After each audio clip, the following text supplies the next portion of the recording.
ಇವತ್ತು ವಿಶ್ವ ಆನೆ ದಿನಾಚರಣೆ ಆಗಸ್ಟ್ 12ರಂದು ನಾವು ವಿಶೇಷವಾಗಿ ಆಚರಣೆಯನ್ನು ಮಾಡಿದ್ದೀವಿ. ಅರಮನೆಯಲ್ಲಿ ಬೀಡು ಬಿಟ್ಟಿರುವಂಥ ನಾಡಹಬ್ಬ ದಸರಾ ಆನೆಗಳು, ಮೊದಲೇ ತಂಡದ ಆನೆಗಳು 9 ಆನೆಗಳು ಇದ್ದಾವೆ. ಹಾಗಾಗಿ ಆನೆ ಏನಾದರೂ ಸ್ಪೆಷಲಾಗಿ ಮಾಡೋಣ ಅಂತಂದಾಗ ಕೊನೆಗೆ ನಮಗೆ ಅಂದರೆ ಈ ದಸರಾನ ಕಣ್ತುಂಬ್ಕೊಳ್ಳೋಕ್ಕೆ ಯಾರು ವಂಚಿತರು ಅಂತ ಹೇಳಿದಾಗ ನಾವು ವಿಚಾರ ಮಾಡಿದಾಗ ನಮ್ಮ ಮಿತ್ರರೊಂದಿಗೆ ಡಿಸ್ಕಸ್ ಮಾಡಿದಾಗ ಅವರು ಒಂದಿಷ್ಟು ಇದನ್ನು ಕೊಟ್ಟರು, ಸಲಹೆಯನ್ನು ಕೊಟ್ಟರು. ಅದರ ಮೇರೆಗೆ ನಾವು ವಿಶೇಷ ಚೇತನ ಮಕ್ಕಳು ಮತ್ತು ಆರ್ಫನ್ಸ್ ಮಕ್ಕಳನ್ನು ನಾವು ಇವತ್ತು ಕರ್ಕೊಂಡು ಬಂದು ಅವರಿಗೆ ದಸರಾ ಅಂಬಾರಿ ಆನೆ ಅಂದರೆ ಹೇಗಿರುತ್ತೆ, ದಸರಾ ಆನೆಗಳಂದರೆ ಹೇಗಿರುತ್ತೆ, ಅದ್ರ ಬಗ್ಗೆ ಒಂದಿಷ್ಟು ಚಟುವಟಿಕೆಗಳನ್ನು, ಆನೆಗಳ ಬಗ್ಗೆ ಚಟುವಟಿಕೆಗಳನ್ನು ನಾವು ಮಾಡಿಸ್ತಾ ಇದ್ದೀವಿ. ಸೊ ಅವರಿಗೂ ಕೂಡ ಆನೆಗಳ ಬಗ್ಗೆ ಪ್ರೀತಿ, ಗೌರವ ಮತ್ತು ಅದು ಹೇಗಿರುತ್ತೆ ಅನ್ನೋದು ನೋಡಿರಲ್ಲ ಅವರು. ಹಾಗಾಗಿ ಅನುಭವವನ್ನು ನೀಡಬೇಕು ಅಂತೇಳಿ ನಾವು ತೀರ್ಮಾನ ಮಾಡಿ ಇವತ್ತು ಅವರೊಂದಿಗೆ ನಾವು ಆನೆ ದಿನಾಚರಣೆಯನ್ನು ಆಚರಣೆ ಮಾಡ್ತಾಯಿದ್ದೀವಿ. ಹೌದು, ದೇ ಆರ್ ವೆರಿ ಅಂದರೆ ಖುಷಿ ಅನಿಸುತ್ತೆ. ಇಂಥ ಕೆಲಸಗಳು ಮಾಡಿದಾಗ ಯಾವತ್ತೂ ಖುಷಿನೇ ಕೊಡೋದು ಅದು. ಯಾಕಂದರೆ ಯಾವತ್ತೂ ಅವರು ಅಂದರೆ ಆನೆ ನೋಡಿ ಆಶ್ಚರ್ಯಪಟ್ಟರು, ಇಷ್ಟೊಂದು ದೊಡ್ಡದಿರುತ್ತಾ ಅಂತ.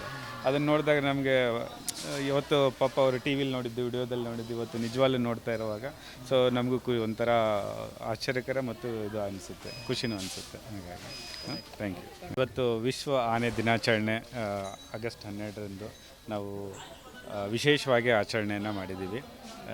ಅರಮನೆಯಲ್ಲಿ ಬೀಡು ಬಿಟ್ಟಿರುವಂಥ ನಾಡಹಬ್ಬ ದಸರಾ ಆನೆಗಳು, ಮೊದಲೇ ತಂಡದ ಆನೆಗಳು 9 ಆನೆಗಳು ಇದ್ದಾವೆ. ಹಾಗಾಗಿ ಆನೆ ಏನಾದರೂ ಸ್ಪೆಷಲಾಗಿ ಮಾಡೋಣ ಅಂತಂದಾಗ ಕೊನೆಗೆ ನಮಗೆ ಅಂದರೆ ಈ ದಸರಾನ ಕಣ್ತುಂಬ್ಕೊಳ್ಳೋಕ್ಕೆ ಯಾರು ವಂಚಿತರು ಅಂತ ಹೇಳಿದಾಗ ನಾವು ವಿಚಾರ ಮಾಡಿದಾಗ ನಮ್ಮ ಮಿತ್ರರೊಂದಿಗೆ ಡಿಸ್ಕಸ್ ಮಾಡಿದಾಗ ಅವರು ಒಂದಿಷ್ಟು ಇದನ್ನು ಕೊಟ್ಟರು, ಸಲಹೆಯನ್ನು ಕೊಟ್ಟರು. ಅದ್ರ ಮೇರೆಗೆ ನಾವು ವಿಶೇಷ ಚೇತನ ಮಕ್ಕಳು ಮತ್ತು ಆರ್ಫನ್ಸ್ ಮಕ್ಕಳನ್ನು ನಾವು ಇವತ್ತು ಕರ್ಕೊಂಡು ಬಂದು ಅವರಿಗೆ ದಸರಾ ಅಂಬಾರಿ ಆನೆ ಅಂದರೆ ಹೇಗಿರುತ್ತೆ, ದಸರಾ ಆನೆಗಳಂದರೆ ಹೇಗಿರುತ್ತೆ, ಅದ್ರ ಬಗ್ಗೆ ಒಂದಿಷ್ಟು ಚಟುವಟಿಕೆಗಳನ್ನು, ಆನೆಗಳ ಬಗ್ಗೆ ಚಟುವಟಿಕೆಗಳನ್ನು ನಾವು ಮಾಡಿಸ್ತಾ ಇದ್ದೀವಿ.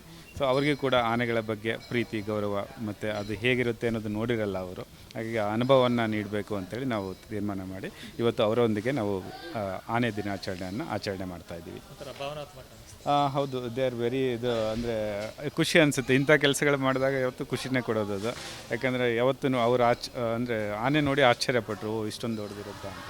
ಅದನ್ನು ನೋಡಿದಾಗ ನಮಗೆ ಇವತ್ತು ಪಾಪ ಅವರು ಟಿ ವಿಲಿ ನೋಡಿದ್ದು, ವಿಡಿಯೋದಲ್ಲಿ ನೋಡಿದ್ದು, ಇವತ್ತು ನಿಜವಾಗ್ಲೂ ನೋಡ್ತಾ ಇರುವಾಗ ಸೊ ನಮಗೂ ಒಂಥರ ಆಶ್ಚರ್ಯಕರ ಮತ್ತು ಇದು ಅನಿಸುತ್ತೆ, ಖುಷಿನೂ ಅನಿಸುತ್ತೆ. ಹಾಗಾಗಿ ಥ್ಯಾಂಕ್ ಯು. ಇವತ್ತು ವಿಶ್ವ ಆನೆ ದಿನಾಚರಣೆ ಆಗಸ್ಟ್ 12ರಂದು ನಾವು ವಿಶೇಷವಾಗಿ ಆಚರಣೆಯನ್ನು ಮಾಡಿದ್ದೀವಿ. ಅರಮನೆಯಲ್ಲಿ ಬೀಡು ಬಿಟ್ಟಿರುವಂಥ ನಾಡಹಬ್ಬ ದಸರಾ ಆನೆಗಳು, ಮೊದಲೇ ತಂಡದ ಆನೆಗಳು 9 ಆನೆಗಳು ಇದ್ದಾವೆ. ಹಾಗಾಗಿ ಆನೆ ಏನಾದರೂ ಸ್ಪೆಷಲಾಗಿ ಮಾಡೋಣ ಅಂತಂದಾಗ ಕೊನೆಗೆ ನಮಗೆ ಅಂದರೆ ಈ ದಸರಾನ ಕಣ್ತುಂಬ್ಕೊಳ್ಳೋಕ್ಕೆ ಯಾರು ವಂಚಿತರು ಅಂತ ಹೇಳಿದಾಗ ನಾವು ವಿಚಾರ ಮಾಡಿದಾಗ ನಮ್ಮ ಮಿತ್ರರೊಂದಿಗೆ ಡಿಸ್ಕಸ್ ಮಾಡಿದಾಗ ಅವರು ಒಂದಿಷ್ಟು ಇದನ್ನು ಕೊಟ್ಟರು, ಸಲಹೆಯನ್ನು ಕೊಟ್ಟರು. ಅದ್ರ ಮೇರೆಗೆ ನಾವು ವಿಶೇಷ ಚೇತನ ಮಕ್ಕಳು ಮತ್ತು ಆರ್ಫನ್ಸ್ ಮಕ್ಕಳನ್ನು ನಾವು ಇವತ್ತು ಕರ್ಕೊಂಡು ಬಂದು ಅವರಿಗೆ ದಸರಾ ಅಂಬಾರಿ ಆನೆ ಅಂದರೆ ಹೇಗಿರುತ್ತೆ, ದಸರಾ ಆನೆಗಳಂದರೆ ಹೇಗಿರುತ್ತೆ, ಅದ್ರ ಬಗ್ಗೆ ಒಂದಿಷ್ಟು ಚಟುವಟಿಕೆಗಳನ್ನು, ಆನೆಗಳ ಬಗ್ಗೆ ಚಟುವಟಿಕೆಗಳನ್ನು ನಾವು ಮಾಡಿಸ್ತಾ ಇದ್ದೀವಿ. ಸೊ ಅವರಿಗೂ ಕೂಡ ಆನೆಗಳ ಬಗ್ಗೆ ಪ್ರೀತಿ, ಗೌರವ ಮತ್ತು ಅದು ಹೇಗಿರುತ್ತೆ ಅನ್ನೋದು ನೋಡಿರಲ್ಲ ಅವರು. ಹಾಗಾಗಿ ಅನುಭವವನ್ನು ನೀಡಬೇಕು ಅಂತೇಳಿ ನಾವು ತೀರ್ಮಾನ ಮಾಡಿ ಇವತ್ತು ಅವರೊಂದಿಗೆ ನಾವು ಆನೆ ದಿನಾಚರಣೆಯನ್ನು ಆಚರಣೆ ಮಾಡ್ತಾಯಿದ್ದೀವಿ. ಹೌದು, ದೇ ಆರ್ ವೆರಿ ಅಂದರೆ ಖುಷಿ ಅನಿಸುತ್ತೆ. ಇಂಥ ಕೆಲಸಗಳು ಮಾಡಿದಾಗ ಯಾವತ್ತೂ ಖುಷಿನೇ ಕೊಡೋದು ಅದು. ಯಾಕಂದರೆ ಯಾವತ್ತೂ ಅವರು ಅಂದರೆ ಆನೆ ನೋಡಿ ಆಶ್ಚರ್ಯಪಟ್ಟರು, ಇಷ್ಟೊಂದು ದೊಡ್ಡದಿರುತ್ತಾ ಅಂತ.